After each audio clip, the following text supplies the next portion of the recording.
Welcome, everyone, to Wasteland, an anime podcast. I am one of your co-hosts, Nathaniel Garofalo, and I am joined each and every week, heretofore, forever, until the end of time, maybe, by Dom Esclovon. Introduce yourself, Dom. I would have loved to, but you kind of took the reins, and I do appreciate that. Yeah, everyone. but I say your name, and then you come in and say whatever you want. Yeah, I mean, I would also like to say my name, but you have now taken my name. You introduced me, which is, I mean, I guess. But I'm a type of guy who needs no introduction. Maybe I had a spiel, is what I'm saying. Yeah, but me saying your name doesn't take away from your spiel. I feel like it does. I mean, like, it's when you say, here's a man who needs no introduction. Mm-hmm. Do you then say his name? No. Well, you let the man do his thing. Yeah, but this isn't, and that's what I thought was about to happen. But in that, like, I was waiting, right? But in that context, when someone says our guest needs no introduction, first of all, you're not a guest. But secondly, like, I am the host. That it's usually people say that like co-host. On a stage where it's like an event where like your name is plastered all over, like on a banner or something. All right, fair enough, man. Either way, folks, I am Dom Esclovon. This is Wasteland, an anime podcast, and we are here to talk about anime and pop culture and whatever shit we got going on. Nathaniel, keep going. I like what we're doing here. Right, good. Well, so yeah, I guess if we can just this first episode, we're gonna get into kind of what we envision for the show, since this is the inaugural episode.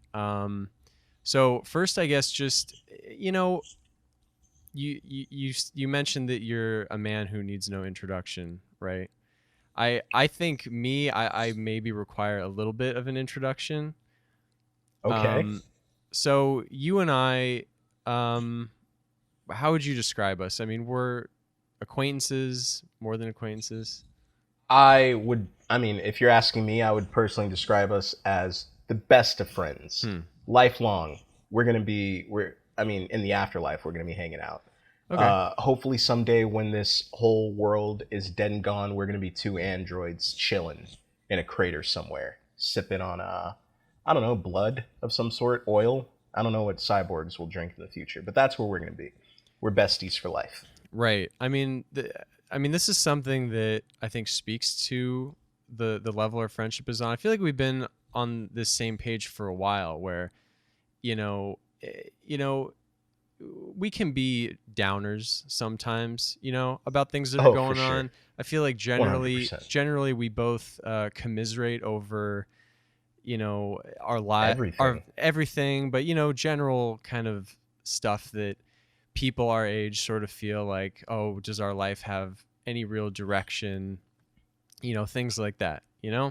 But I feel like despite all that, we do have this sort of shared desire to just live on forever. We got to speak to the people. We need our thoughts out there for whatever reason. Right. I have this fantasy, this vision of, 100,000 years from now, where we don't even remember the English language, but you and I were still hanging out, like you said, on some crater somewhere doing stand-up or something. Like in a wasteland. Nice. Maybe. I don't know. Nice. Yeah, hey. Hey, folks, that was free.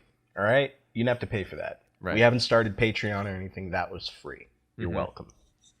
Right. But so I guess going beyond that, in terms of the context that we are sitting here coming to you now, we actually have some podcast history between the two of us. That's quite a bit. That's not to say that anyone would know that necessarily. I mean, I feel like a few people in the know. Maybe you're listening right now. Maybe you're not. Maybe you're out there in the world. Some people do know, but for the most part, I guess not. Right. But so somehow, with years of with actual podcast experience between the two of us, for some reason, this idea for this new show, I mean, it's not the idea that was hard necessarily, but it's been quite the odyssey just to get to this getting it off the first ground. episode somehow over of all the different things that we've done. So yeah, I mean, this is something that we've had in the chambers for like since what, like late last year or like early last year. Or no, late 2019. Yeah. I feel like we were kind of kicking around the idea and like maybe even recorded the first episodes like this time, I think. Yeah, I think late summer, early fall, something like that. Right. So I guess we'll use that to kind of transition into what the show is kind of going to look like for everyone. And just to give a little, there's a little bit of a disclaimer about the first 3 episodes that we're going to release. So essentially, like the podcast subtitle says, this is an anime podcast, but it's more than that. We're not just always gonna, this isn't gonna be like 24/7 anime, right? Word. I feel like the way that we're sort of grounding this show is we are essentially going to center each episode around a singular anime series, right? That we happen to be watching at the time. Yes. So the second half of every single episode is going to be devoted to an extremely in-depth, episode by episode, kind of watch along, review, analysis. We're going to get into all kinds of stuff regarding whatever show we're on at the time, different segments, character breakdowns, analysis, ratings, etc., all that kind of stuff. And so I guess we should say up front right now that the first series that we're devoting ourselves to is the legendary manga and anime series JoJo's Bizarre Adventure by the legend. I already said legendary twice. The legendary. Yeah, we got to get you a thesaurus. Right. I don't know what you'd call him, but he's the auteur, the enigmatic Hirohiko Araki, Japan's own. So yeah, JoJo's Bizarre Adventure. And something a little. I got to tell you, the kids love it on Twitter. This JoJo. Oh yeah, is what I'm seeing. I see the memes. I'm loving it. There's a few memes. There's several. Yeah. I mean, JoJo's is the kind of show where if you've never seen it and you're not even really into anime and you just have an online presence, I guarantee you've stumbled upon at least one or two JoJo memes. It's probably like one of the more stale JoJo memes, one of the kind of dead memes, but we're going to get into all of that. Okay. But yeah, so that is going to be the series that we are starting with. It's going to another disclaimer. Yeah. I'm going to throw something else out there. Right. I don't know if it translates very well throughout those first couple episodes, but this was back. I mean, this was 10, 11 months ago when we recorded this, back before I really got into the whole anime world and delved into different series and everything. So I was early on there, I was a bit of a novice. I had some series I had watched when I was a kid, but and this was also the first one that I tried watching subbed versus dubbed. And that was a big issue because up until that point I had only watched dubs. So, but now post-COVID, well, we're still in COVID season. I mean, I binged, I can't tell you what, but we're going to dive into that too. I just wanted to give a brief disclaimer. Early on, it seems that my knowledge isn't quite there. Just keep in mind, this was quite some time ago. Yeah, exactly. And that's one last little key detail concerning JoJo's Bizarre Adventure is that, well, like Dom said, in general, he was a bit of an anime novice in general. But aside from that, he's never seen JoJo's. I've been talking about JoJo's for a while.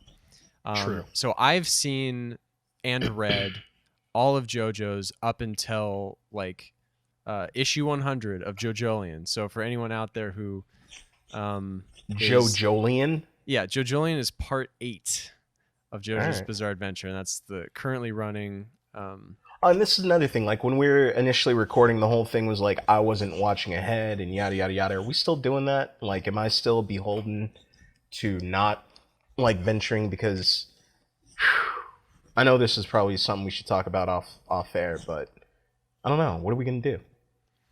No, we can have a bit of a on-air production meeting. Well, I think that folks, again, you're not paying for this. This is free. I think there would behind be. The curtain. I understand that with anime, it's usually hard to stop, dude. I know. So it's something we're gonna have to figure out. But I think for for me, it doesn't matter because I'm sort of I've seen the whole thing and read the whole thing. So you're not necessarily listening to the show for like you might want to hear my thoughts and my insights and everything, but I feel like a big part of why doing JoJo's with the two of us is going to be exciting. Hopefully it's exciting for a few reasons, but for one is people who have already seen it are going to get to live vicariously through your first impressions. Good point. And for everyone who's never seen it before, they can kind of watch along with us. So I think if you got to a point where we were like halfway through Battle Tendency or something, and you're already on like part 3 or something, I mean, that's going to be... Yeah, it might take some of the sting out. I feel it. Because all right, folks, I'm going to watch along. Yeah, no. I'll keep watching along. I'll keep doing that. But that kind of leads us into another aspect of this is, I think in terms of anime, like there are certain... People do, watch-alongs are not a new thing. Like people watch episodes of television shows and kind of do podcasts about it and stuff like that and have these long-form discussions. But I think when it comes to JoJo, and this might change a bit as the series goes on and becomes a little bit meatier and there's more to sink your teeth into. But generally speaking, with most anime, like I find that it's a little bit hard. Like these episodes are basically 20 minutes when you take out like the ads and like the intros and like the OPs and the ending songs and everything. Like this is like 20 minutes of content. So it's not necessarily that feasible, I don't think, to like really build an entire show around one episode. So at least for the first 3 episodes of this podcast are going to entail all of part 1 of JoJo's Bizarre Adventure, Phantom Blood, which is episodes 1 through 9 of the anime. So episode 1 of the podcast, this podcast, when we get to it, is going to be episodes 1 through 3. All right. So that's your disclaimer at the beginning. If you want to rewatch them, that's what you should do before this. And if you've never watched it before, then that's what we're going to be talking about later in this episode, episodes 1 through 3. And then episode 2 of this podcast will be 3 through 6, episode 3, 7, 8, 9, right? So we'll kind of...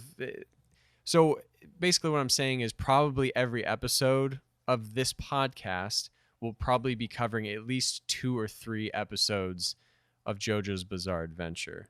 I'd say 3 to 4 easy. 3 to 4 easy. Sure. And I think as the series goes on, there are more well-defined arcs, I think.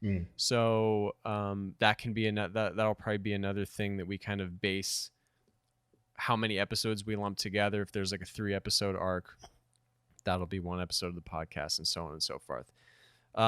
So I think that mostly makes sense of how each episode is going to be structured around that.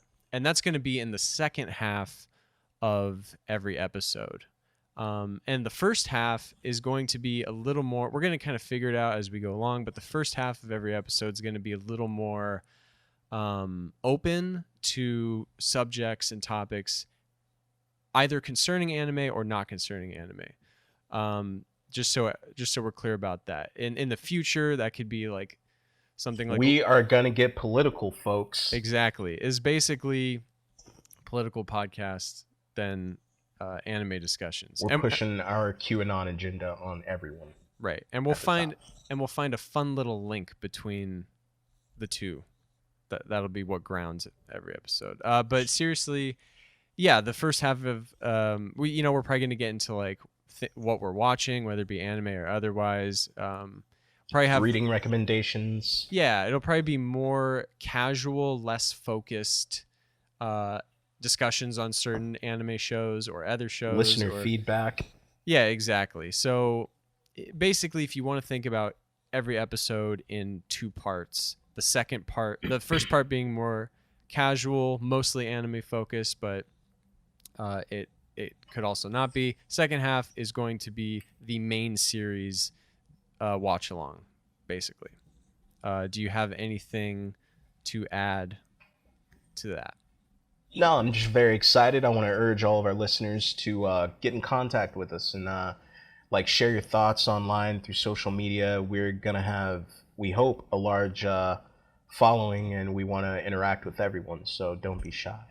Exactly. And I think I set up a Twitter. I'll have to look up we'll have it at the end of the episode, where you can get in contact with us, I suppose. We don't have an email set up. Who's emailing? I don't know. People with long questions. If people want to like write a little mini essay for us to cover, please do not. You can't really do that on Twitter, you know?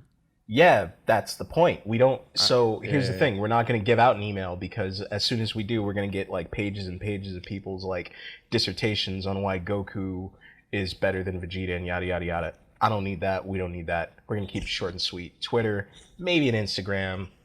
That's it. Right. I mean, do we need an email? I don't know. All right, guys. No, we don't. I don't know. You decide. I want the listeners to decide. I want them to suggest what our email would be. No, that's stupid too. No email. Twitter only. Okay. Sick. So, I mean, I think that's I think we both kind of decided off air that these initial episodes, these first 3 episodes, basically, which is the Phantom Blood episodes, we're gonna kind of keep the intros a little bit short, because we're gonna kind of like burst record these initial intros to kind of get these first 3 episodes out to the world. These first 3 episodes, again, just to reiterate, the JoJo audio is from basically last year. So yeah, things were different, and we were trying to, like, before COVID even hit, like, we were trying to figure out like kind of remote recordings. So like half of these episodes we recorded in person together in the same room, half of them were without. There's some weird technical stuff like in and out. So these first 3 episodes, just keep that in mind. Little rough. Bear with us. It might be a little rough around the edges, but this is gonna be like the fucking Wire or something, man. You're gonna be telling your people, like, just okay, all right. The first 3 episodes, they're a little rough, but 4 and 5, Dom fucking plants a vial of coke on Nathaniel. It gets wild. Mm-hmm. You're gonna be telling all your friends. Episode 5 or 6, that's when shit's really gonna take off. Listen to the first 3. You're gonna have to listen to the first 3. We're gonna have inside jokes for years about these first 3 episodes, so you can't skip those. Please listen. Exactly. Okay. Well, how are you feeling then with this intro? This was like a half an hour intro, maybe. No, not even close. Okay. Yeah, 10 minutes from a half an hour intro, but yeah, it's fine. All right. I think it gives people a taste of what they're in for, whether or not they like it. This is it.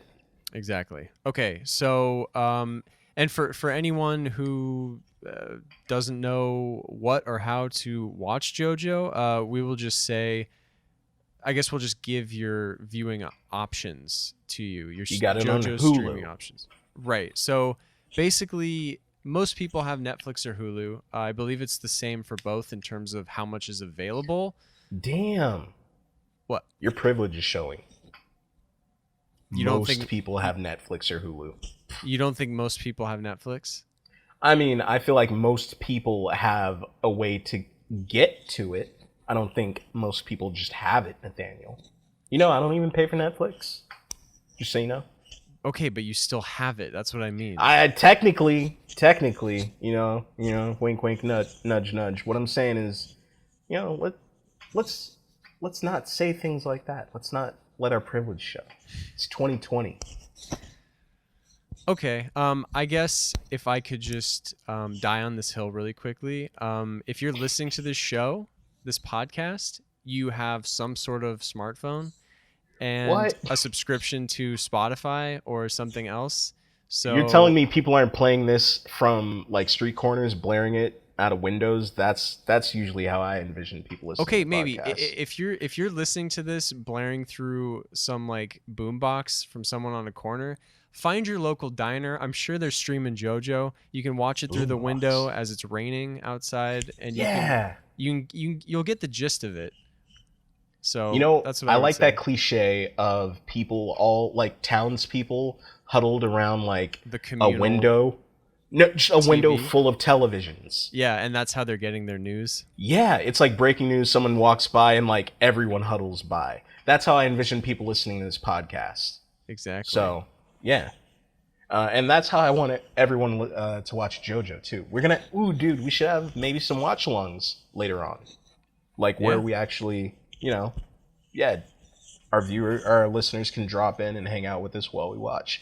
That's all on the board. That's all we're thinking as we go along. But I mean, now more than anything, I wanted to just like get this out and have some fun. I'm sick of. I mean, we're cooped up, and if we're gonna be cooped up, we may as well be cooped up doing something we enjoy. And I love talking to you. I love arguing with you. And I love just bouncing weird and random ideas off you. And yeah, why not throw a podcast in the mix and have a little fun? For sure. I agree. And that's why we're doing the show. Initially, just to reiterate that last kind of point, you can watch along, at least with Phantom Blood. Basically, season 1 of JoJo is available on Netflix, places like Netflix and Hulu. If you want access to the entire thing, you'd have to have something like Crunchyroll. Maybe it's available elsewhere, but basically Crunchyroll, which is a little more niche, if you're not already into anime, or Netflix or Hulu are going to be your go-to places. So I guess right now we're going to transition into episodes 1 through 3 of JoJo's Bizarre Adventure, Phantom Blood. So I guess we hope you enjoy.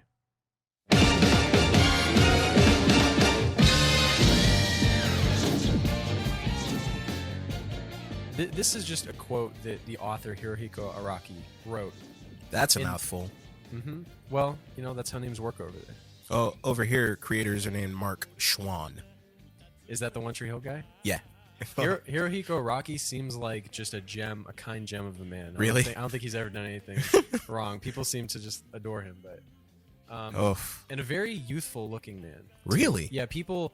I mean, it's kind of ironic that the show kind of starts as this like, vampire thing, but spoiler alert. People always joke that he's, might have vampiric origins because he looks so youthful, similar to like he's like the Japanese Keanu. Okay, it's once again parallels to One Tree Hill because Mark Schwann looks like the oldest teenager ever. Like nice. he wants to be 17, but he can't, and he's hanging out with all these young actors and trying to steal their youth, but he looks like a fart. So, yeah, parallels. Well, so okay, essentially, I just wanted to start with this. So it's not in the show, but this is a little quote that he gives in the very beginning of the manga. Mm-hmm. So he says, "Put simply, the theme of this work is living. Through the two main characters, I want to examine two ways of living. It's all about singing the hymn of the battle between human and non-human. This work was made for your enjoyment. I hope you like it. Without further ado." Wow.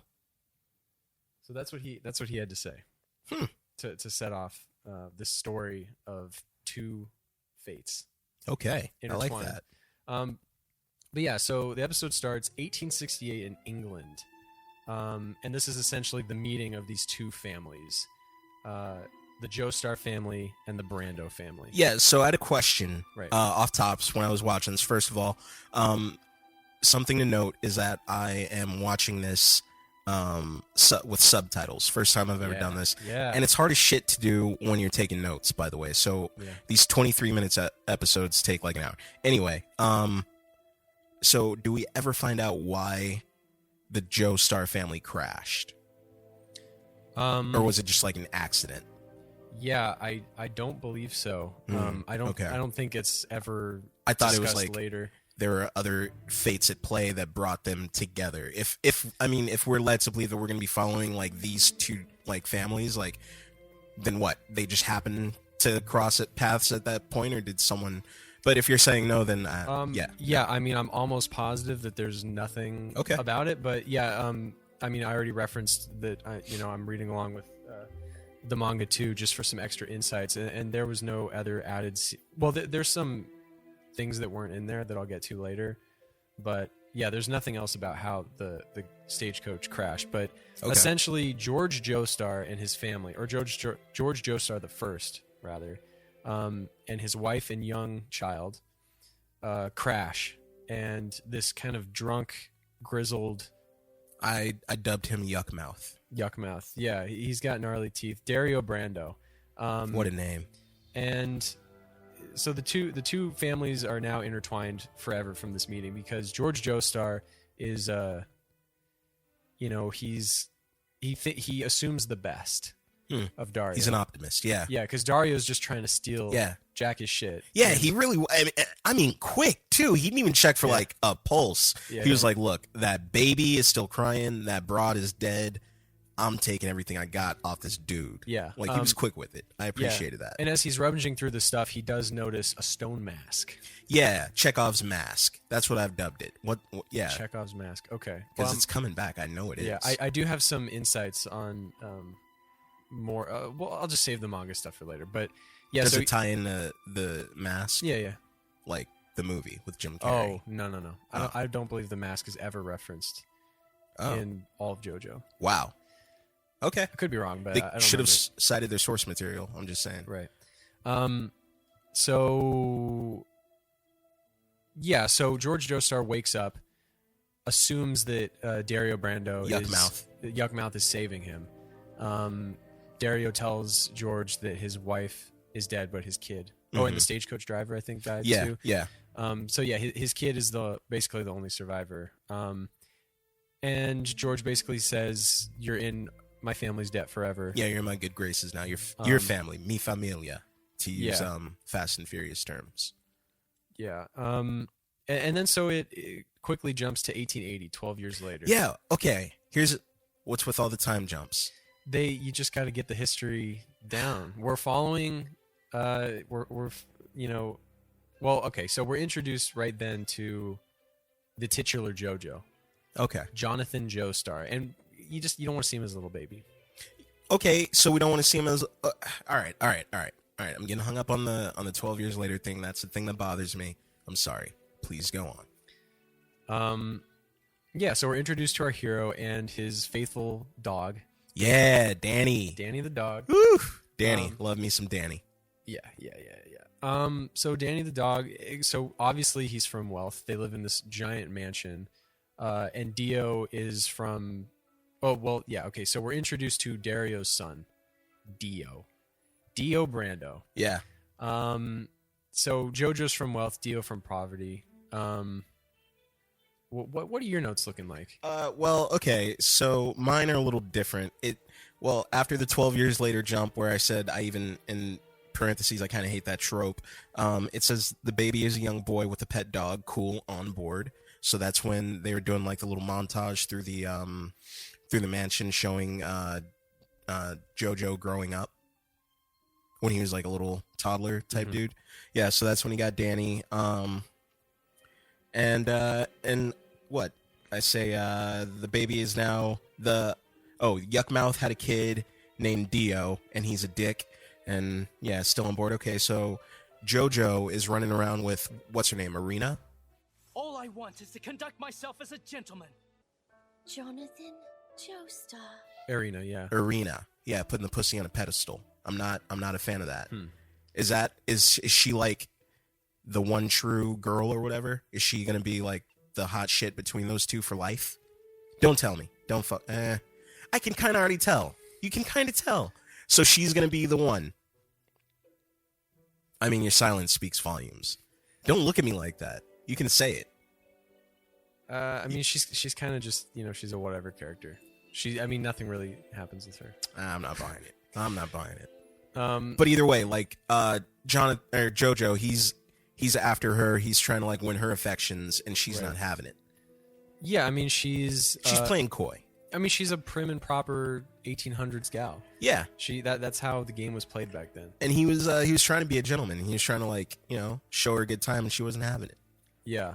So you know what? I'm making a call on the fly. Like, I feel like I want to insert these. It's not really a segment, but I'm calling it Manga Insights. Okay. So I'm into that. I'm gonna start telling you these things, and you just tell me whatever you feel. So, because we're kind of breezing past stuff, and I could just like insert these little things as we're going. But so before we get too far, essentially, there's an even bigger time jump that you never see. So actually, the first scene of the manga takes basically says from the 12th to 16th century BC in Mexico. Okay. It basically shows like the ancient Aztecs basically, and they're the ones who like they have the masks on their face. I kind of respect this for being such like a globe-trotting story. Oh, dude, I'm gonna say that only because like a lot of anime I watch, it's like in this ethereal world. It's never really in like these real locations for the most part. And so far, like I was surprised that they grew up in London and shit. I was like, okay, no, right. Dude, Globetrot. I mean, you are in for a wild ride with JoJo. It's a show of the world. But so essentially, this takes place in ancient Aztec ruins in Mexico. So basically, this tribe. I mean, he just says it's the Aztecs, but it says they dominate the earth, and the mask grants eternal life and power. So that's kind of all there is. It's like two pages basically of just this giant ritual, and they're sacrificing this woman, and the mask kind of blood activates the mask, and it's basically just setting up that this kind of where this mask is from. So then it jumps to the night of the accident. And one little interesting insight here is that woman that's with Dario is just some random woman he met like at a bar, like at a tavern. So that's okay. She never comes back or anything? No, like I guess from when I first watched the anime, I just kind of assumed that was his wife. His chick. Okay. Yeah. Because I assumed he already had the son I thought if baby JoJo is alive. But yeah, so it's just some random woman. And the sequences are kind of mixed up a little bit. Like I think Dario's essentially telling this to Dio as like this kind of happened.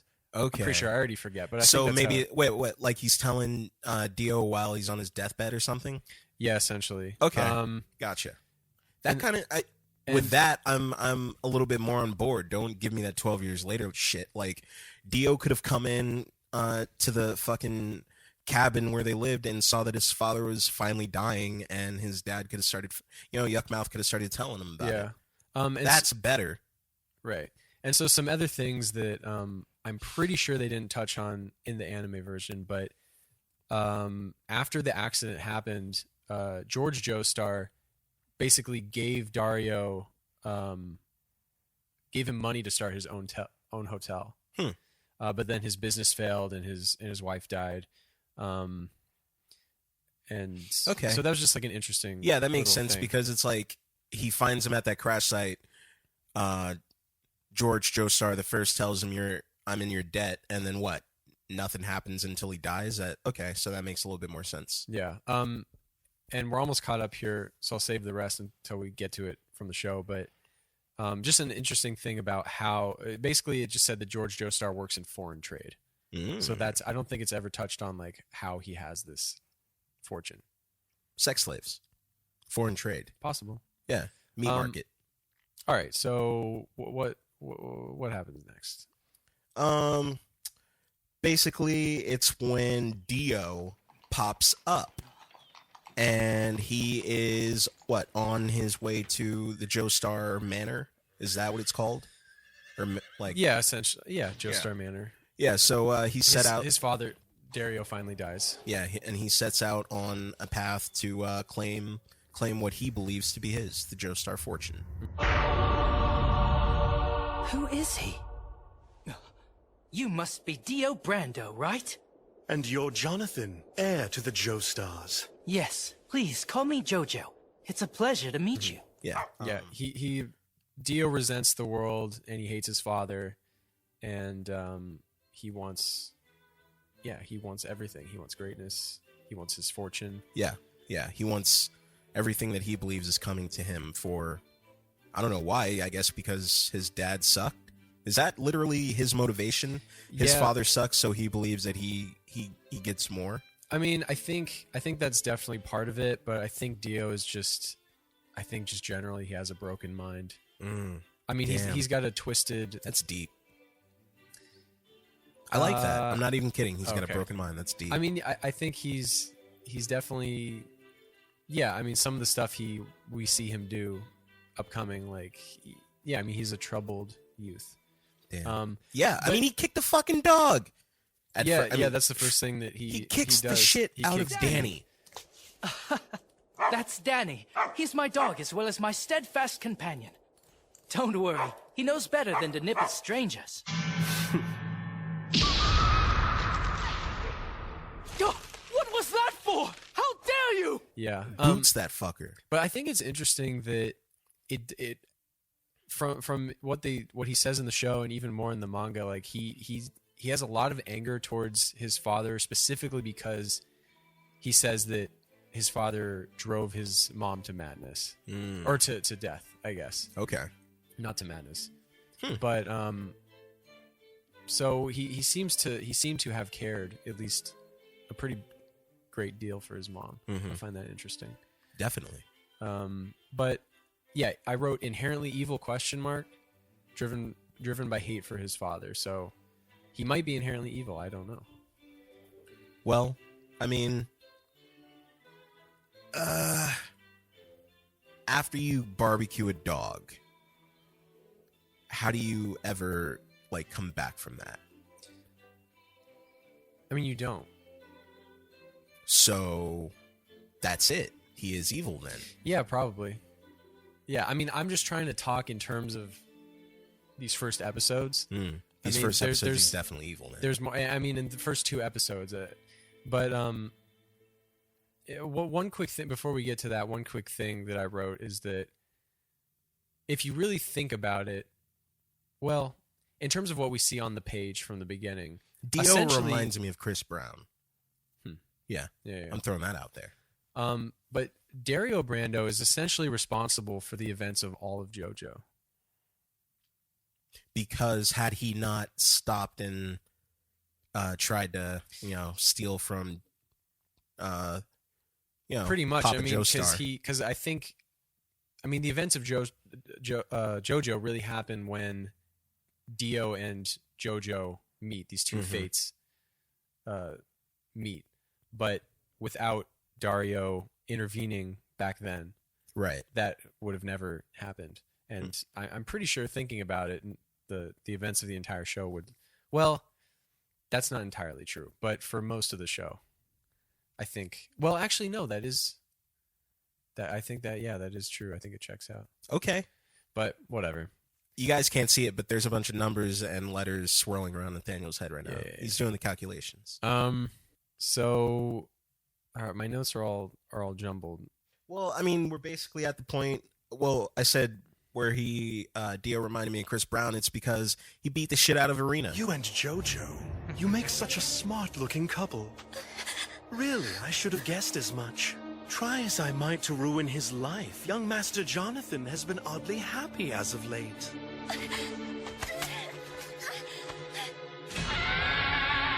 I mean, she tried to get, like, she was walking and Dio snatched her ass up and was going to give it to her, tried to give it to her, and then she backed off, and then he popped her ass. Yeah. Well, because she washes the kiss off with mud. Yeah, like she would rather be covered in mud and filth than kiss Dio Brando. Put tui. That's exactly how she feels. Yeah. And for good reason. He kicked a dog earlier, but this set him off. So then he burned the fucking dog. So that's where we leave off. He taught. Yeah, I mean, so basically, Dio is engaging in pretty hardcore psychological warfare. Mm-hmm. He wants to steal JoJo's girl. Yes. And we saw Jonathan and Irina like riding the old timey like roller coaster, whatever that was. He surrounds his friends and he's like, look, don't trust a word JoJo says. He's a snitch bitch. Yeah. You can't trust him. But then how much clout does JoJo really have with any of those dudes? Because as soon as Dio enters the picture, everyone believes what he says. Yeah. Like I kind of feel like because before Dio showed up, there was that scene of JoJo going to kind of like he wants to be. It was kind of he wanted to be a gentleman. And, and they were kind of like, oh, you're just a rich kid. Yeah. Fuck off, basically. So he's already like he's taken L's already, and then Dio enters the picture and he makes them capital. He capitalizes those L's. Yeah, and then they have I think they have the boxing match before. Yeah. The kiss. Oh yeah. And everything. Yeah, there is a boxing match. Yeah, they have the boxing match, but actually going to that. And he wins. Dio wins. Yes, of course. But don't get it twisted. It's called JoJo's Bizarre Adventure, but everything.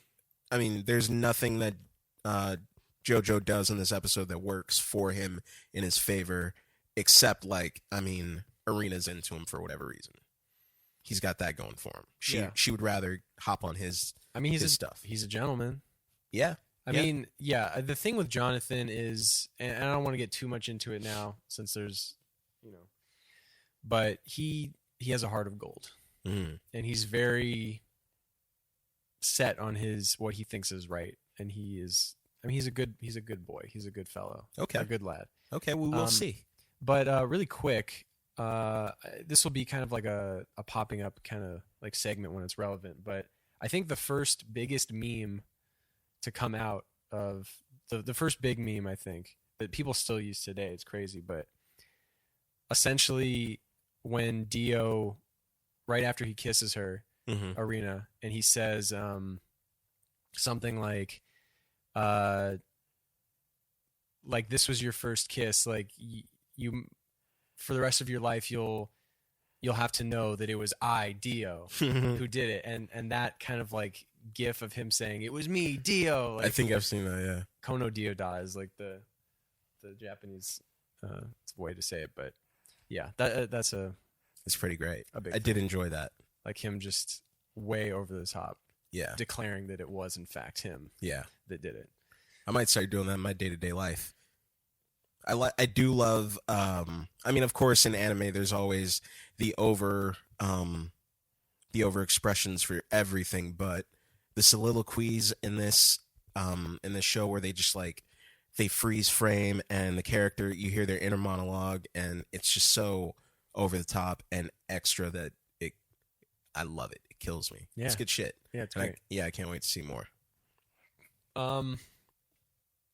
Well, yeah. So the last kind of thing. Well, they have the fight. Yeah. In the manor, and blood gets on the mask. I did see that. And Chekhov's mask. Yeah, and so that's kind of the first thing you see the mask kind of do. Spikes come out of the back, and it kind of falls on the ground. And I believe both of the boys kind of notice. Right.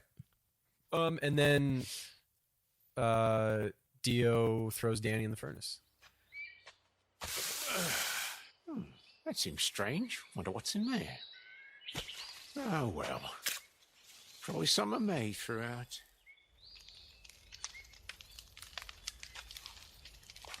Huh? What's that? Something got into the incinerator. Oh, mercy. What if a person's in there? They're burning alive, and it's all my fault for lighting it. Yeah. Do we ever get any retribution for Danny? Does Danny get reincarnated down the line anywhere? Do we get to see JoJo? No. Really? No. Danny's done. He's dead.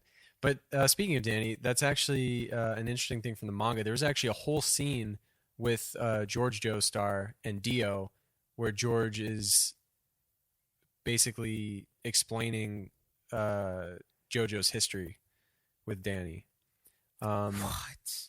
Just telling Dio how important Danny is to him?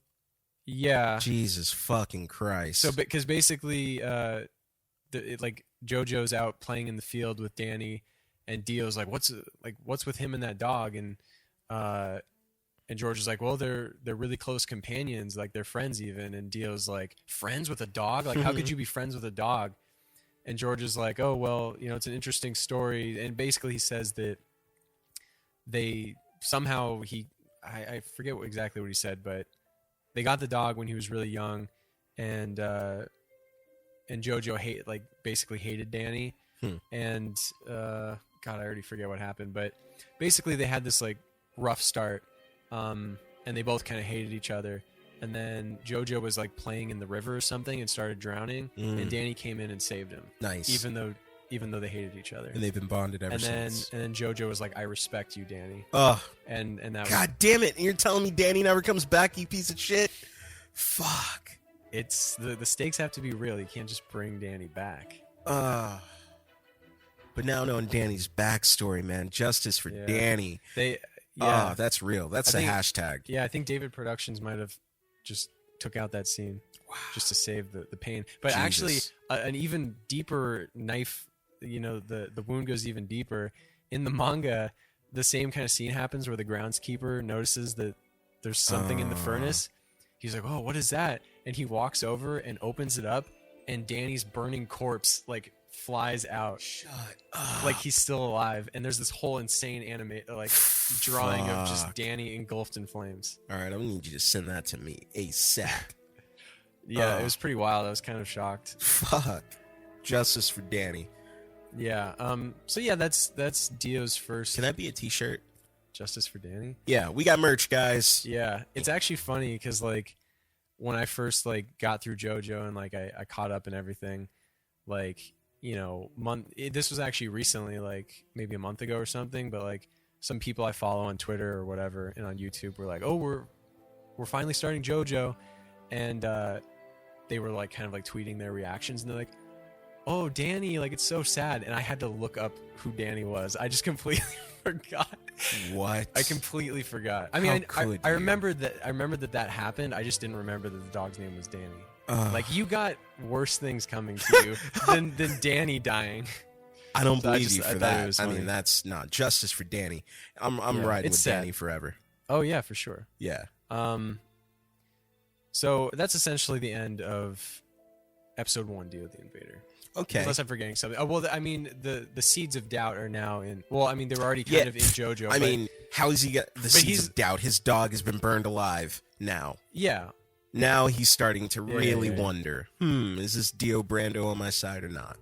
Yeah. I'll tell you this. I don't have a dog anymore, God rest his soul. You ever burn my fucking dog, I'll kill you, Nathaniel. I'll slit your goddamn throat. Yeah, I wouldn't do that. I appreciate that. That's why we're friends, because you would not burn my dog alive. No, I wouldn't. Cool. So that's how the episode ends, right? Yes, that is how the episode ends. All right.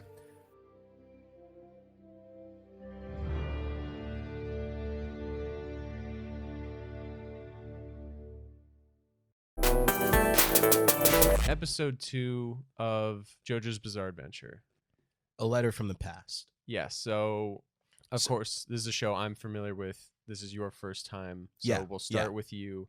Well, how did episode 2 strike you? I mean, it was good. It was very good. I was impressed, but I had a few problems with it. Firstly, namely, so what's the deal with Jack the Ripper? I mean, the little intro tells you Jack the Ripper is now in the mix, he's hanging out. What does that have to do with anything? 7 years later, in 1888, Jack the Ripper stalked the streets of London, murdering women in the night and holding the entire city in his thrall. However, he was nothing compared to the horror that the feud between JoJo and Dio would unleash upon the world. That's just setting up something that might happen later. Something that might happen later. It's so weird. It's just reminding you that Jack the Ripper is a thing. Why? And I know. Okay, no. I don't want you to tell me, but why do you need to put why do you need to say Jack the Ripper is a thing in 1888 London? Why? Why do you need to throw that out there? Why couldn't it just be? I mean, people know that Jack the Ripper was a thing. Why do you have to? Because then that tells me I know for sure he's popping up later, and that bugs me. Why does that bug you? Because now I'm waiting for it.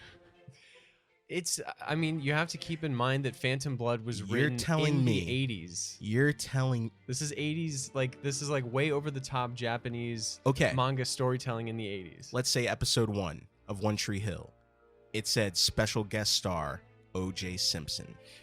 And they held out, and they did not show him, and you're just like, what the fuck? Where's O.J.? And I'm like, well, they teased him. He's coming. And you're just sitting on the edge of your seat the entire time waiting for O.J. That's what I'm waiting for with this Jack the Ripper guy. I don't understand why they teased him. That's a hiccup for me. That's the one little nitpick I have with this episode. Okay. It just bugged me. They're telegraphing it. It's not it's just a thing. It's not this world-ending plot point. It's I'm just letting you know right now. I'm letting you know right now that bugged me. Things. Yeah, it's just yeah, okay. I mean, you're just kind of saying that it bugs you. Yes. And I just don't know that I understand exactly why. It bugs, I keep explaining it. It bugs me because they're telegraphing a point. They're telegraphing a story point that, I don't believe needs to be telegraphed yet. If it's that integral to the story, all right. I don't know. That's just me. Yeah. Maybe I'll change my opinion. Keep in mind, this is the first time I'm watching it. Yeah. All right. Fair enough. Okay, but I was... all right, so that's the first gut punch. Yeah. I don't know anything about boxing or fighting at all, but that's the first. That was the first blow. Hit. Yeah, that first blow. Yeah. But I was quickly brought back into the good graces of JoJo with the opening credits. Very sick. Right. We talked briefly about this last week. Yeah. So of course, with all anime and especially with JoJo, the openings or the OPs, as they're called, are a huge deal. People call them the OPs. Yeah, it's just what people call it. I don't know, that's weird. Short for opening. I don't know. Okay.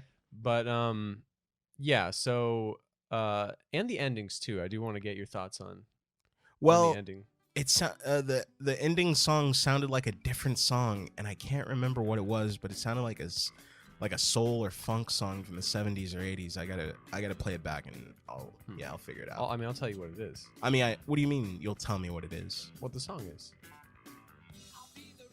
It's it was not made for the show. It's a song from the past. Interesting. Okay, we'll hold off on that. But yes, to keep with the opening now, the song is Sono Chino Sadame.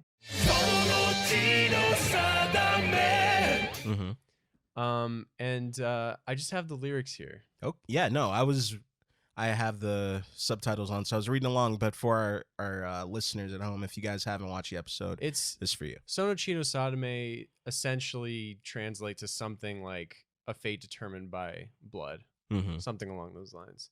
But yeah, so who knows how accurate this translation is? But 2 stars fallen from the heavens, swallowed by waters swirling light and dark. Their ripples move outward, pulled towards each other.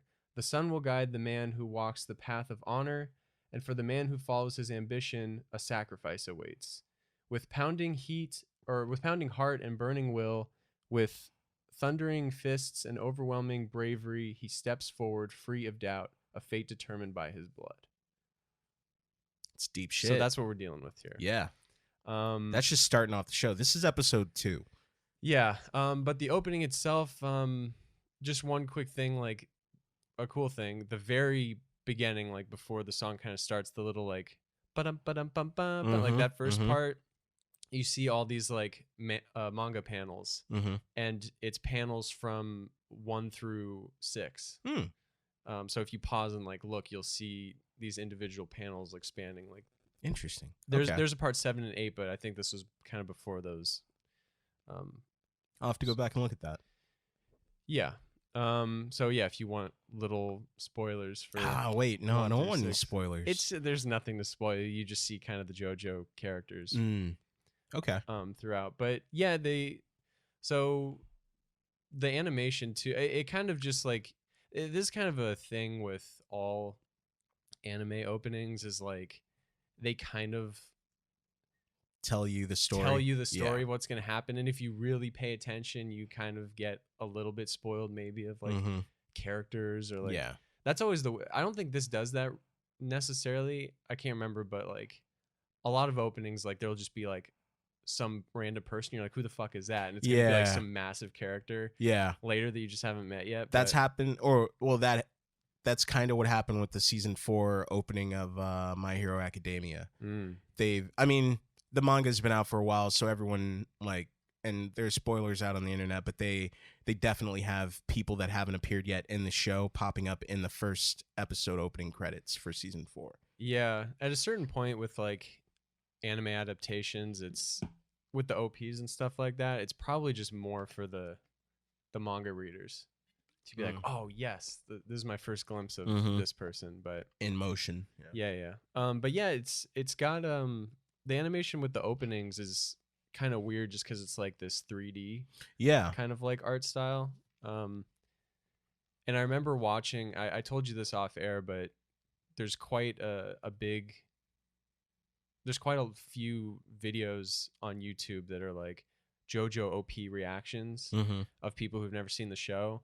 And I remember watching a couple of them where people thought that that's the animation style of like the whole show. Right. But that'd be interesting. But yeah, if you haven't seen it, hopefully you're watching along with the show and you see it anyways. Yeah, please do watch along. Who listens to this if you're not watching along? I don't know. The fuck? So we don't need to go like describe all the visuals, but really cool stuff.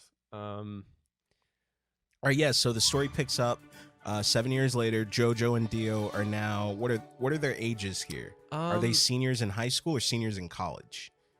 Well, it says, I don't think it says it in the anime, but because this is one thing I wrote down in my manga notes, is that they attend a school called Hudson Academy. So in the 1800s, that could probably mean high school or college. I assume like it's kind of common that JoJo characters are like late teens. Okay. Like around 17 or so normally. So I would assume that that's their age. If I missed that somewhere, then my bad, but I would assume that that's their age. So probably it's like a high school kind of like private academy, high school or something. All right, and now we pick up with JoJo. He's on the football field. He's a goddamn beast. He's juicing. This dude is huge. I wrote that they say he's built like a fucking house. He's 195 centimeters, which is around 6'4", 6'5". Fucking hell. And he's like a tank. Joestar, a gentle giant at 195 centimeters, sprints for the Tri-Zone with a spirited roar! Yeah, so he's huge. Yeah. That's like definitely a thing. He's a mutant.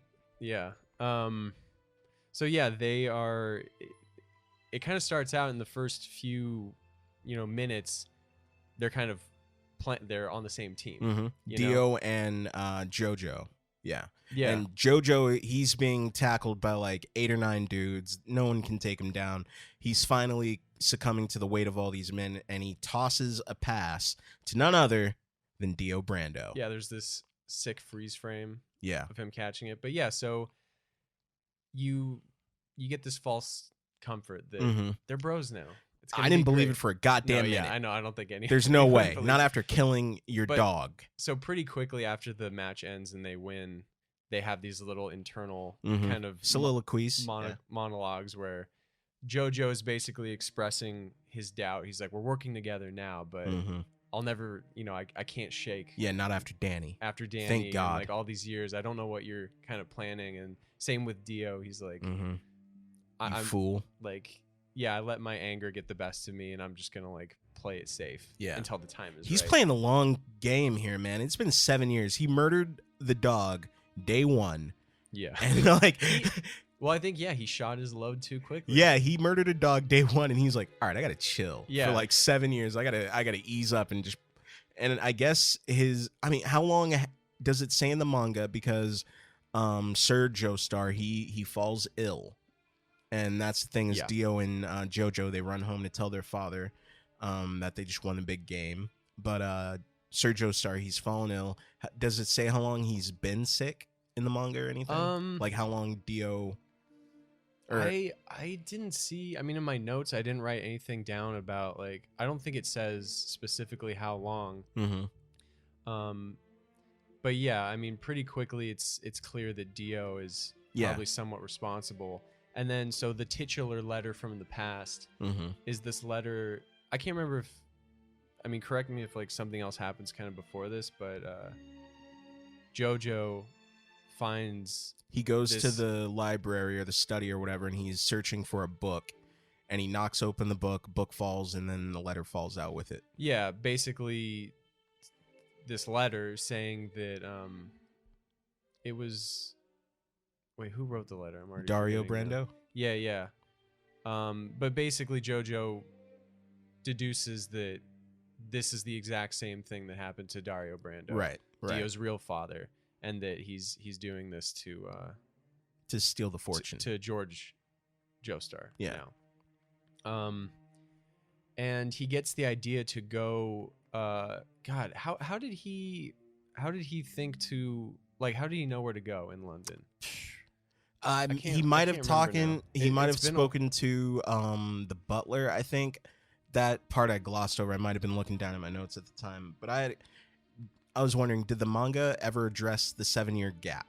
Like, did it ever show you flashbacks of JoJo and Dio becoming brothers and like putting their shit aside, at least for the time being? No. Okay. No, it just makes the jump. Okay.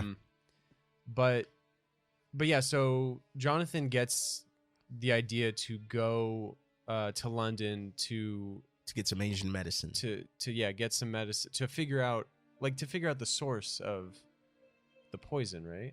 Or does he go to get medicine? He literally counteracts it. Yeah, the only place to get it is Ogre Street.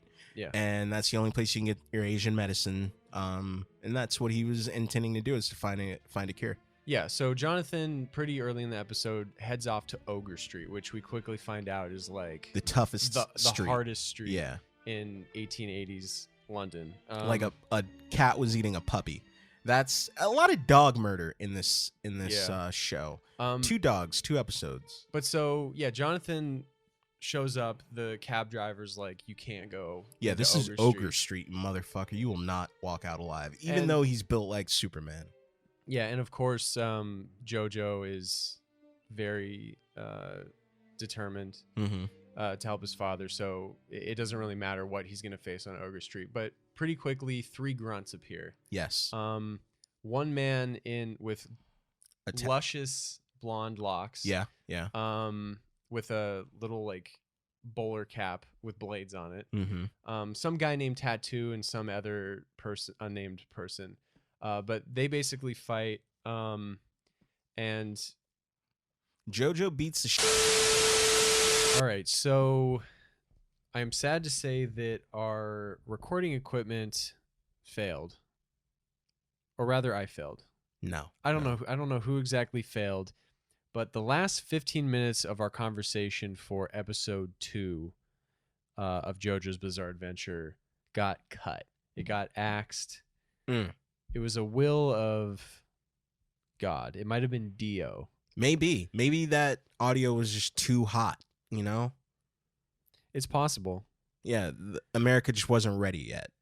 We got to build up some of these episodes. We have to get them on a slow burn. I think our commentary for that particular episode, America just wasn't ready. That's all it was. So we're gonna scale it back a little bit. We're gonna retrace our steps. We're gonna talk a little bit about the episode or what we hadn't spoken about yet. But the magic might be lost a little bit, but yeah, it was too hot to run. Yeah. So keep that in mind. So essentially, we cut off right at the Ogre Street fight. We met a man with long blonde hair and a bowler cap with blades on it. We don't quite know his name yet. We'll get there. It's him and a couple other goons. Yeah, him and a couple other goons who aren't really important to the overall story of JoJo. But essentially, the important bits here is that Jonathan...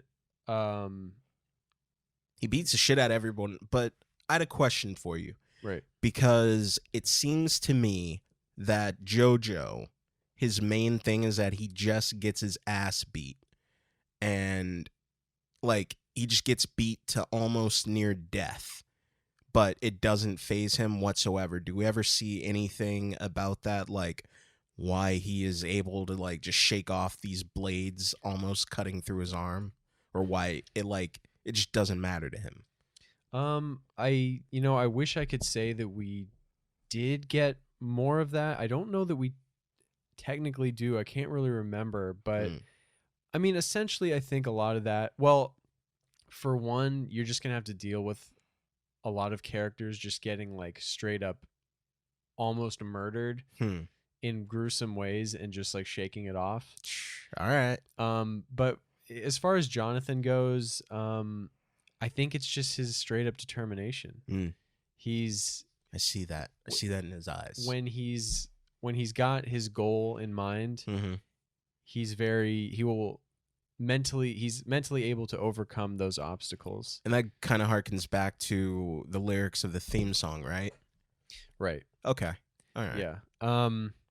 So yeah, essentially the one line I want to point out here that I remember us talking about in the recording that got cut, but basically he has this what could have been a devastating leg kick. Yeah, to the dude with the hat. Yeah, and basically in this one motion, this one kick, this man gains all the respect in the world for Jonathan because he realizes that Jonathan could have destroyed him with this kick, but Jonathan basically says... You know what it reminded me of, if I can interject, is the opening of... I don't remember if it was like Fast 7 or Fast 8. You remember they have that, like... Of course, they have that street race. And Vin Diesel's character, he destroys like half of this town. He blows up a car while he's racing. Right. And like I forget what it was, but like he could have taken he won the race, so he gets the guy's car and all this other shit. But I remember that. Yeah. And everyone wonders like, oh, why didn't you take his car? Blah blah blah. And he goes, I just got something more important. I earned his respect. And then, of course, later on, the guy comes back. But it reminded me of that. Yeah. Like, he held back, and because of that, this dude is now, like, all up on JoJo's shit. Yeah, he's gained this guy's respect. And basically, well, yeah, the one line, just to point it out before I forget, is he says something along, like, the guy who he kicked says, why, like, why'd you hold back? Yeah. And basically, JoJo says that, he pictured, him and all the criminals on the street probably have a father somewhere. Yeah. And he didn't want to make some father sad because that's what's driving him. That's where his determination is right now, is helping his father. Tell me something. Strong as a bull you are. It's plain to see. You could have stove my head in with that foot of yours, but you went easy on me, didn't you? I came here for the sake of my father. You have a family. People who expect you to return from this dark business. It is not my place to cause them grief. That's okay. So you love this character, right? JoJo, this Jonathan Joestar. Yeah. You love him. Well, Jonathan, yeah, it's complicated. I respect Jonathan. It's complicated? Ooh, I can't wait. No, I mean, Jonathan's great. He's a simple man. He's uncomplicated. Okay. And that's, I think maybe we talked about this in episode 1. I'm not sure, or maybe I can't even remember at this point, but that's like one of the main, Jonathan is loved in his own way by the JoJo fans, but that's his primary criticism. Is that he's simple? He's a simple man. Okay. He's a simple man with uncomplicated man. He's an uncomplicated, has a heart of gold. And there's nothing really that complicates that. But okay. So in further JoJo iterations, we will see a protagonist that are like more shades of gray, maybe. Definitely. Ooh, okay. Definitely. All right. I'm into that. Yeah. I mean, JoJo right now, it's so interesting coming back and like experiencing this again, especially through you, is like just fresh eyes, baby. watching it myself, and it's very, very different from what it becomes. I'm on board in so many ways. But yeah, so essentially, I I believe that's all that happens really on Ogre Street is that I think JoJo lets them know maybe that the guy who he kicks says, "Oh, I know where you can find the Asian medicine man." Yeah. So that's essentially where Jonathan's little arc ends. His little story ends in episode 2, but essentially the rest of the episode is pretty much just Dio realizing that it's the origin of like Dio's power, right? Or his. Well, he sort of spends the rest of his time devising this plan to, he knows destroy JoJo. Yeah, but he knows that Jonathan has been researching the ancient stone mask from episode 1, and that when blood touches the mask, these spikes come out. He thinks, oh, if I can get this on Jonathan, get the spikes to come out, it'll kill him. People won't suspect me because all the researchers hear about it. So he goes to London himself, to the streets of London, and basically drunk, thinking he this is like his last ditch effort, and he's gonna try it out on someone. Yeah, and then a couple goons. They're planning on mugging Dio, maybe, right? Or they're looking to beat him up. Yeah, they're kind of fucking with him. Yeah, they want to rough him up. And I remember, just to give a shout out, that we did talk about that sweet ass jacket. Yeah, and I told you that this is kind of the starter. Yeah, this is the starter outfit of the insane JoJo outfits. Dope to come. Would you ever cosplay as a JoJo character? Oh, I would love to. Really? Yeah. Okay. I'm not sure exactly who, but there's so many options. It's with all the flair and everything, you would rock it in the right, because you're a pretty low key guy, so it'd be yeah. pretty interesting to see you in whatever outlandish shit they come up with. Right.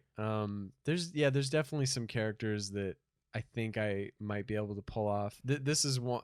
The one on your I have computer someone screen? on my computer. Unfortunately, for the people who know JoJo at home, I don't want to say the character's name just because it'll give something away.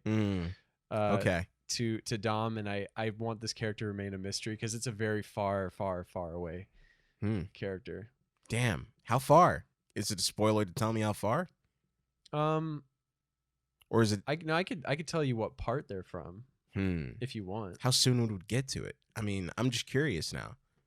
Well, that's another thing just to touch on really quick. I mean, for those familiar with JoJo, you obviously know, but like, Araki's art style, really matures and comes to a very interesting place, especially, modern day with part 8 right now.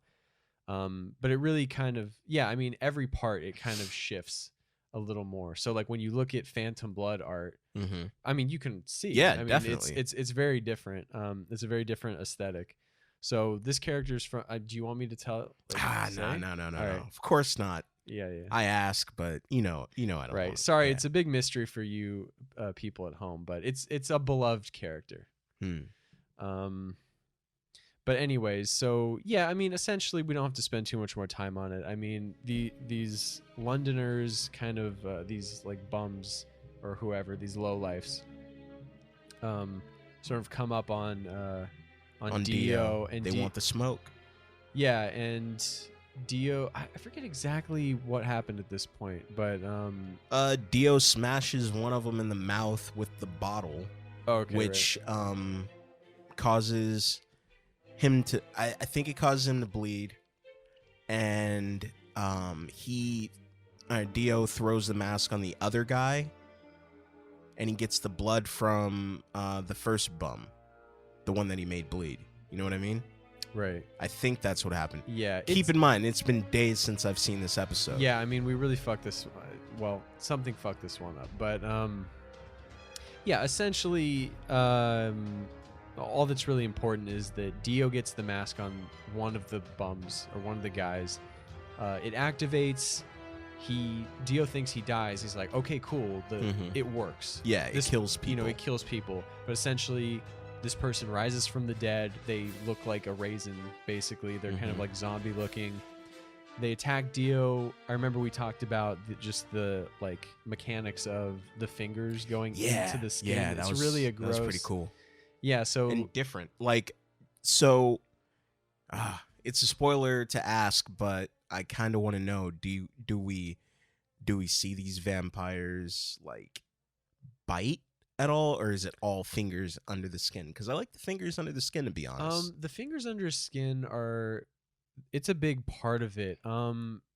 You definitely, as the show goes on, you definitely see more of Dio. What I'll say is that Dio is kind of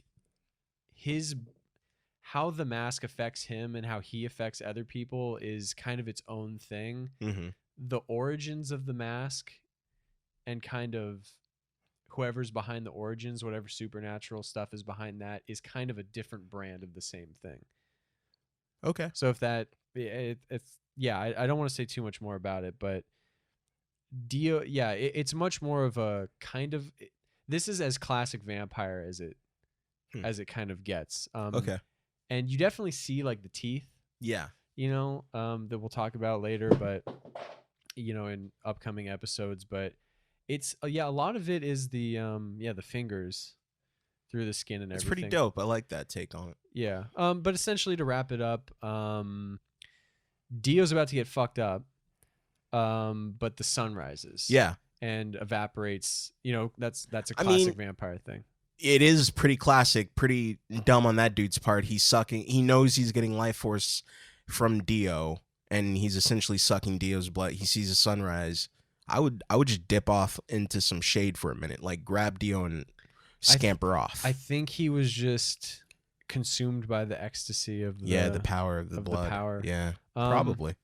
Right, but yeah. So to fully wrap up this episode, basically, Dio returns to Joestar Manor with a plan, but as he gets home and walks in the door with a candlelight in the corner, JoJo lays in wait, accusing him. And he's got the receipts. And basically, shit's about to go down. Yeah, Dio exposed party. Next up. Yeah. So that pretty much wraps up episode... That's 2, right? Yeah.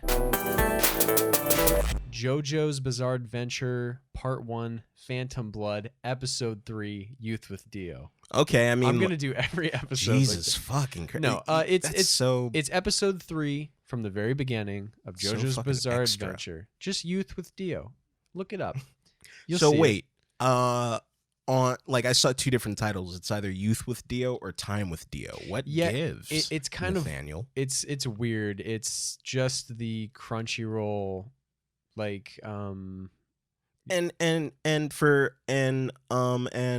for people at home who don't know what Crunchyroll is, could you? All right, it's pretty much the prominent streaming service for anime content in the West. I know that there's like Funimation and stuff like that, but Funimation kind of is more of the place for dubs, as far as I understand. Okay.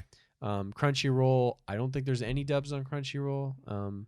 But yeah, the other thing with Crunchyroll is I think there's simulcasts and stuff, same time. They have that on Funimation now. Whatever. Ouch. I don't know. Okay. It just is what it is. Also, well, you said that there are no dubs on Crunchyroll. We should say for our listeners who are listening and watching along with us, I am watching the subtitled version of this for the very first time, doing it the right way. Yes. Although, if you do not want to watch the subtitled version, where can people find that? I have no idea. Really? I think we should probably look into that. I assume on Funimation. I don't really know. I think that... I thought I said JoJo was on Netflix as well. Is it? I thought I could have sworn once I saw a thing for JoJo. I'll check. I don't know.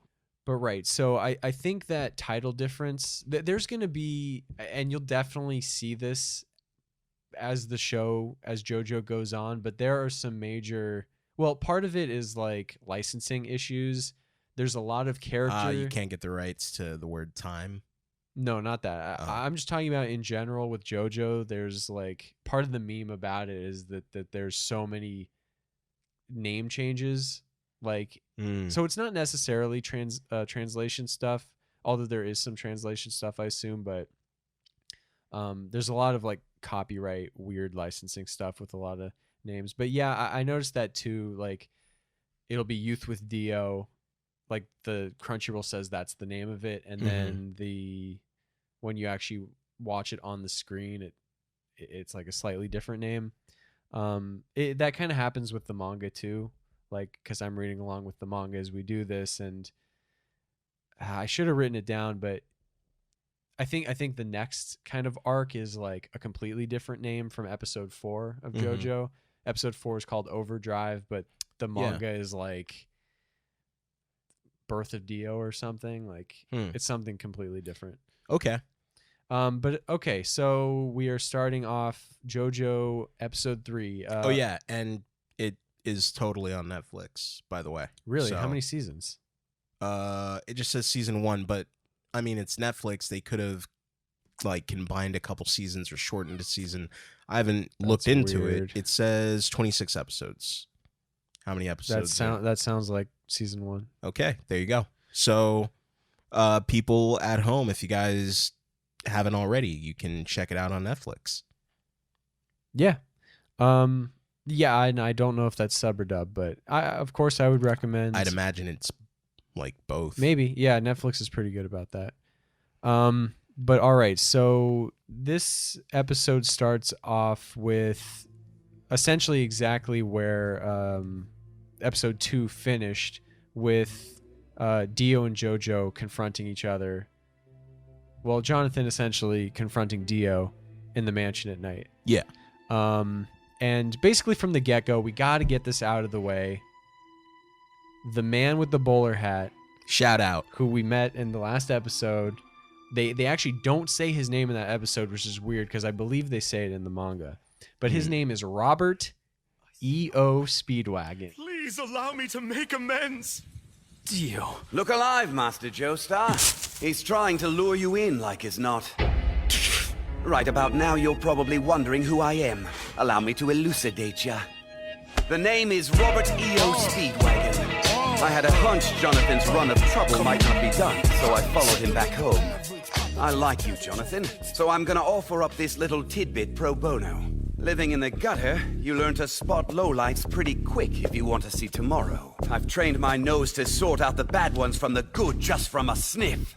This fella reeks of brimstone and blood worse than anyone I've ever laid eyes on! He is pure evil, right down to his very bones! Is he a victim of circumstance, you're wondering? Not on your life! He's been evil since he drew his first breath! Did we ever find out what the E and the O stand for? I don't think so. I could be wrong, but I don't think we do. Okay, so this is like a favorite character of yours or like a beloved character? He's beloved in the JoJo verse. Oh, okay. Among the fan base, I mean, Speedwagon, he's an OG. He's Speedwagon. Speedwagon. I like it. He's a very, without saying anything else, his name and his legacy, it's a very important component. I was writing down Bobby. That's what I wrote down in my notes. I was calling him Bobby. Bobby. Robert. Bobby. Oh, okay. Yeah, so I should call him Speedwagon? Speedwagon is pretty much the name that he's most often referred to as, is just Speedwagon. Okay. Or Bobby. But yeah, so aside from Dio, which of course is a famous musician. Band. I mean, Ronnie James Dio. Yeah, but I thought they were also like, he had a band. I mean, he had a band that he played with, but I think it was like named after him, right? Mm-hmm. Well, okay, essentially, I've brought this up before to you on the show, but musical references are a very big part of the show, and this is, aside from Dio, Robert E.O. Speedwagon is the next biggest kind of musical reference name. Obviously named after REO Speedwagon. And is Joe named after anyone? You know what? I don't... Not that I know of. I could totally be wrong, but I think Joestar is... Actually, I'm going to have to look into that, because I do remember that there's some... I remember hearing about the origin of JoJo, but I can't remember exactly what it is. I don't think it's musical, though, but I'll have to look that up. Please do.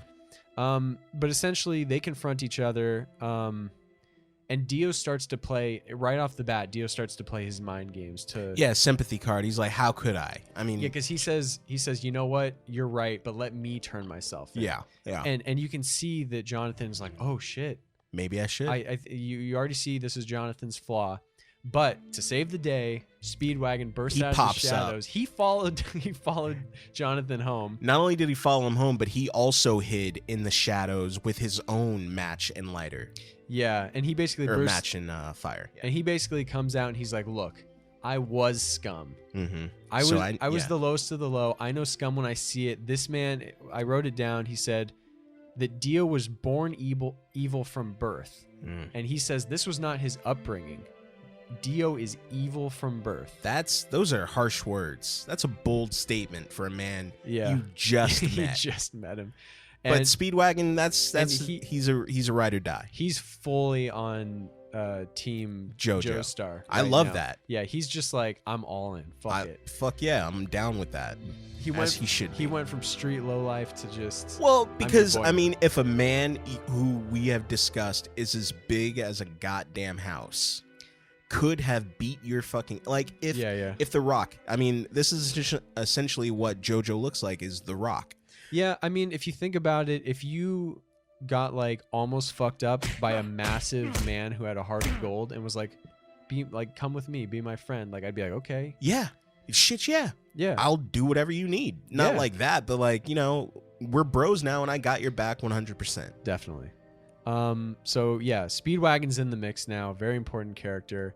Dio continues to kind of play his mind games, but every like minute new people are kind of revealed. Yeah. So then all of a sudden, out of more shadows, it's like all the helpers around the house and like and there's Joestar, like the head of the police as well. Yeah, it's like everyone's kind of there. It's like we all know what happened at this point. Yeah. And so Dio knows that he's cornered, and he starts to get this little like twinkle in his eye, like he's still got he's got the mask up his sleeve. He's got one trick up his sleeve. And basically Dio says, he's like, all right, I'll go quietly, but I want Jonathan to put the cuffs on me. Yeah. And everyone's like, be fucking careful. Yeah. Don't fucking fall for it. Watch your front, watch your back. JoJo, eyes up front. Yeah. And still, Dio telegraphs the shit out of this. And this is something that you just have to get over with anime. It's all over exaggerated to the 10th degree, but yeah, he starts. I don't know what he says, but he pulls the knife at like this dagger out of nowhere and lunges towards JoJo. Yeah, and of course it's meant to make it seem like the dagger plunges into JoJo's chest. I did write something down. It was the line. I believe this is the line of the episode for Time with Dio. It was right before he plunged the knife, before he stabbed Papa Joestar. But Dio says to JoJo, being human means having limitations. And it was right before he set his real plan in motion to like throw that fucking mask in the mix. Yeah, he at this point, then this is very important, is that Dio basically declares that he's rejecting humanity. Yeah. Humanity got him nowhere.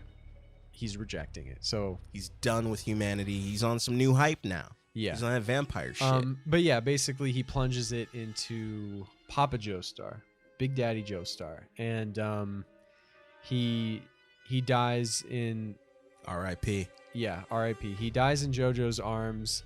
And basically at this point we kind of get this like flashback because like George Joestar's kind of right hand like servant guy basically says like I could have figured some way around this like back in the day, and he basically, you see this flashback of basically showing that like George Joestar kind of knew that Dario was a piece of shit. Yeah, he was scum because he tried to pawn that ring, which kind of makes this even worse. Because like at first you're like, oh, he's just Papa Joestar didn't know. He was as trusting as JoJo.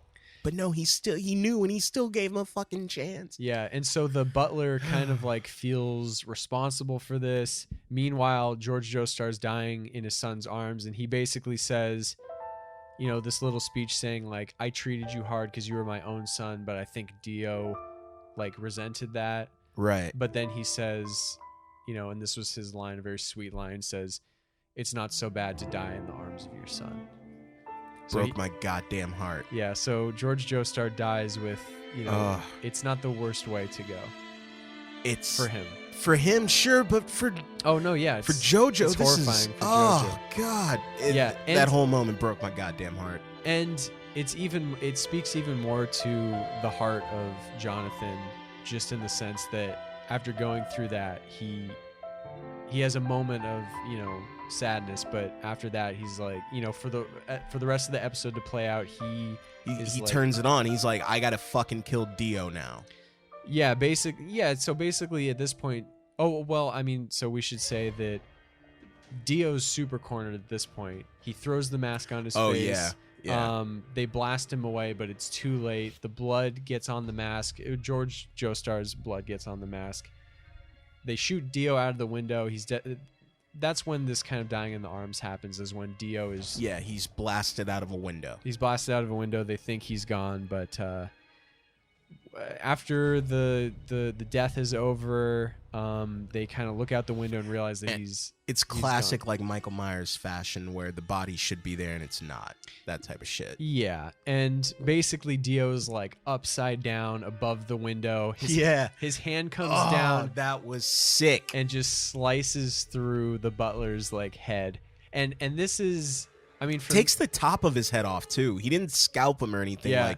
He halved his head. And it's exactly like that in the manga too. Beautiful. I love it. Like this crazy artwork of the head just like slicing off. I literally, I'm very excited because my girlfriend, she loves like horror and all that gory type of stuff. And as I'm getting into anime, I'm showing her what I'm watching, and she likes some other stuff too. Yeah. So it's gonna be very interesting to see her reaction to this, because there's no hint of real vampirism or anything in that first episode. So when this reveal comes in, what is this, episode 3?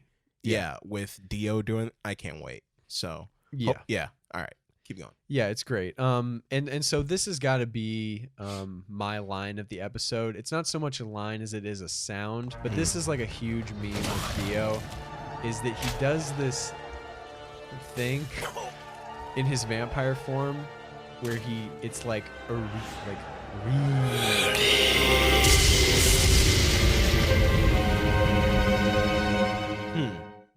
like pay attention. Yeah, it's like it's WRYYYYY. Like that's how I wrote it out. Okay, but it's like in a Japanese kind of voice. It's like re. You don't have a sound, like you can't. I'll throw it in. Dope. Yeah. Ooh, maybe that would be like a bumper. Like we can throw like, I don't know. We'll figure it out. But yeah, for those familiar with JoJo, of course you know about the re, but that's Dio's weird ass sound that he I'm makes gonna have to start paying attention for no reason. Yeah, just go watch that again. Hear him say re upside down. He's like he's like hissing it. He like kind of like, it's like a weird kind of hiss, hum thing. It's very bizarre. But yeah, one thing just to point out now, because he kind of does it the entire rest of the episode, but just a funny, it's like an anime thing in general, but just a funny thing about that Speedwagon takes this kind of role, but Speedwagon essentially narrates the rest of the fight. Yeah. It's just what you get with like anime, especially anime from the 80s, or manga story from the 80s. Yeah, I know this. I mean, that would have to be my one nitpick with anime, is the constant like narration. But I mean, you get it in other ways in like Western stuff, like with One Tree Hill. Instead of the constant narration, you get constant exposition dumps of the previous episode to like catch you up if you haven't watched, and it's like you don't really need that. But I get what you're saying. Yeah, and with anime, you see it mainly with like shonen. Yeah, anything with intricate fights. Yeah, because they're just like, well, just in case the visuals are cool, but we want to make sure you know exactly where we are, what's going on, just so you don't get too lost. So, which is kind of fucked up that they think people are that stupid. I mean, when you have shit like, and we'll get into more of it as the show goes on, but there's some very weird. It's not like straight up just fists, right? Flying. But there's some weird ass shit going on. Okay, but here's the thing: the spoiler alert. Well, not spoiler alert. A little bit further down, there are more fight scenes in an episode that I've already watched, and I mean, I can't really write anything about that. You know what I mean? Cool fight scene, great fight scene. There's not a lot of meat there. So while it's good that shonen shows like I understand why they want to catch you up, you know, with all the fight scenes and everything, that they don't think you're paying attention. I mean, but then, well. Yeah, never mind. I'm too in my head about it. Are you just kind of saying that, like, at least the fights here, like, they're too brief? I just wish... Well, no, it's that there's all of this, like, they're catching us up with stuff that we've already watched, and then there's a fight scene, but I can't really make notes about a fight scene, and if all they're doing is narrating what I'm already watching...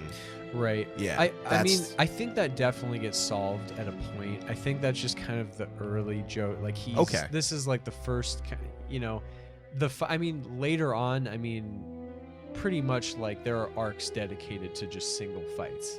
You know, just like full episodes or like multiple episodes of like the fights. And I don't know that there's always like such blatant exposition. I don't really think there is, but yeah, the fights definitely are more.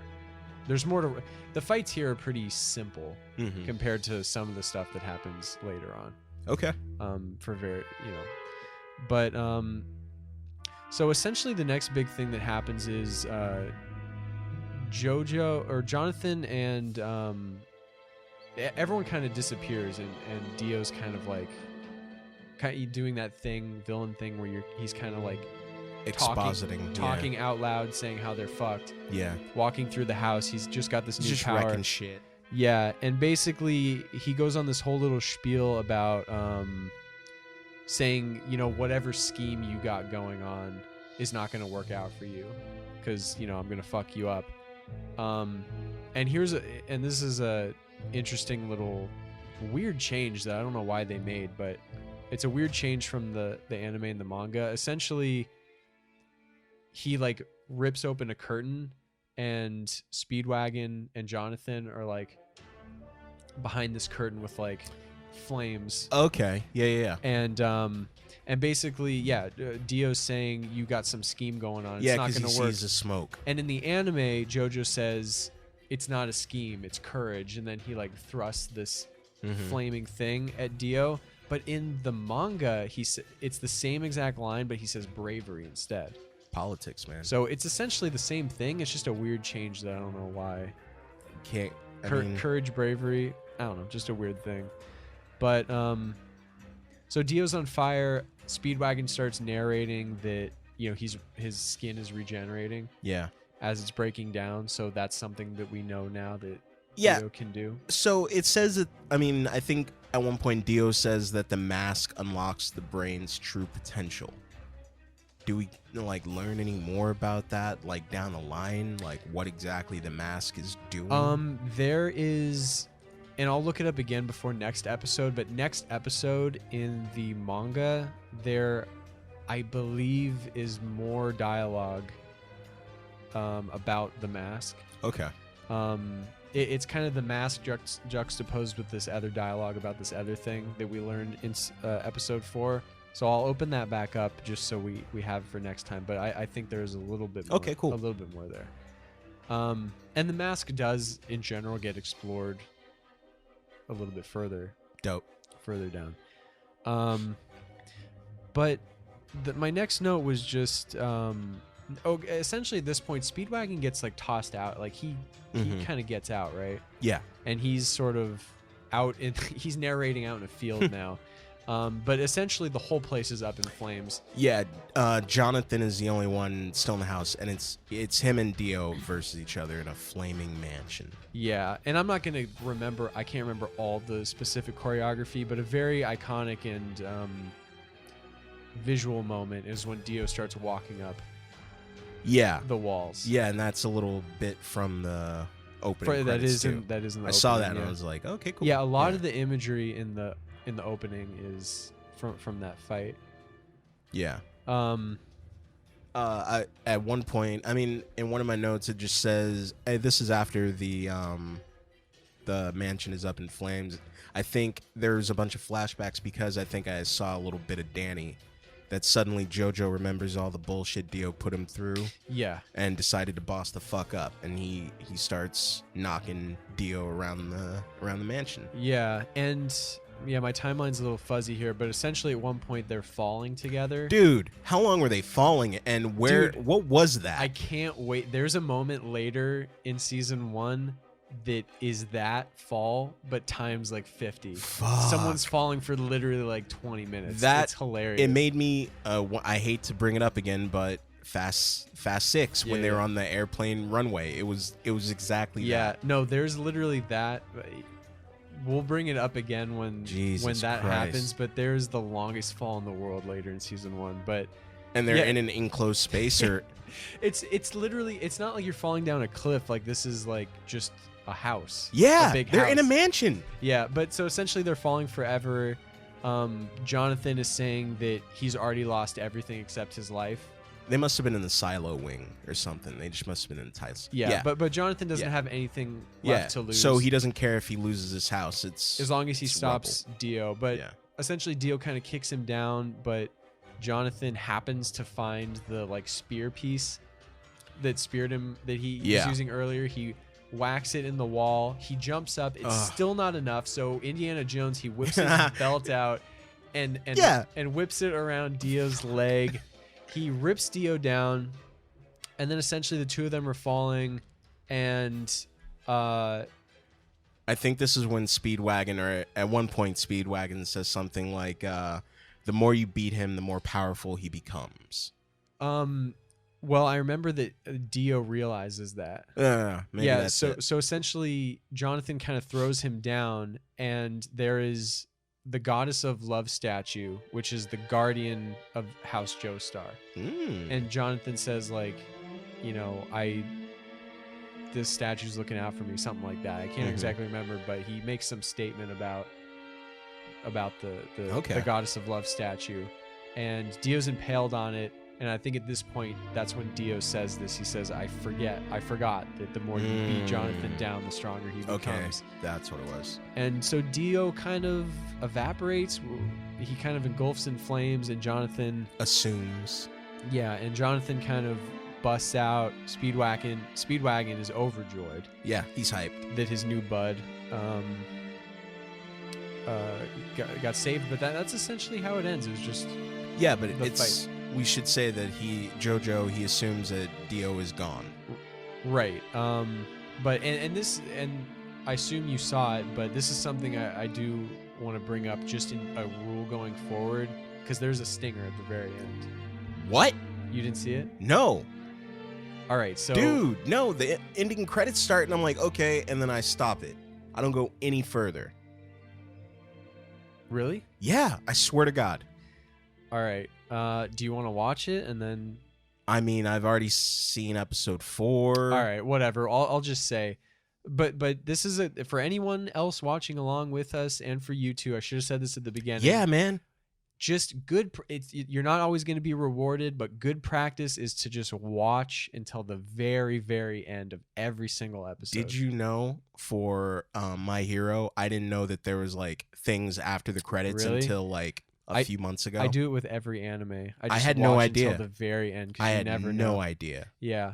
So essentially, the stinger is, oh wow. Okay, I'm getting things mixed because it's in the manga too, but the timelines are kind of mixed up. So I might be, whatever. Essentially, we see the rubble. I'll just say what happens in the manga because who cares? The little Asian medicine man is digging through the rubble of the mansion, and I think he finds the stone mask, and Dio's arm kind of comes up and grabs. What? That's pretty sick. Grabs the Asian medicine man, and you can see Dio's like charred corpse, kind of charred body in the. See, that gets my dick wet. for episode 4. I didn't know this. Yeah, so just good to know. Yeah, you will not always be rewarded, but just going forth, watch all the way to the end of every single episode. Louise. It's not that long. No, but you could have told me this before. Sorry. I know, I forgot. Dick move, bro. So that's the stinger. That's how it ends. Another cliffhanger to see. We got Jonathan somewhere in the hospital. We got Dio still alive, but badly damaged. Yeah. And we got Speedwagon waiting in the wings for JoJo to boss up again. To come back. He's just hanging out, waiting for his bro. I love that.